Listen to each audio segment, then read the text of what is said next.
Blessed day for everyone! Kumusta mga ka-OFW?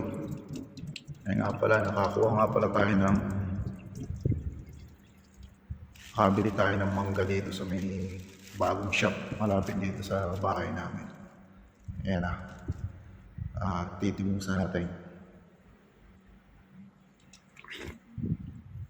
Yo, panalo. Tama, hindi siya masyadong maasim. Hindi ka namang masyadong matamis. Kung sa kanya katamtaman lang ka. Yan, sarap. Tama yan sa mainit na panahon. Marami rin kasing tubig na makukuha dyan, kaya nakaka-hydrate din.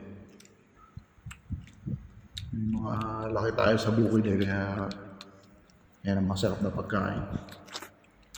Thanks God for everything. Thank you for watching. God bless us all. Please like and share.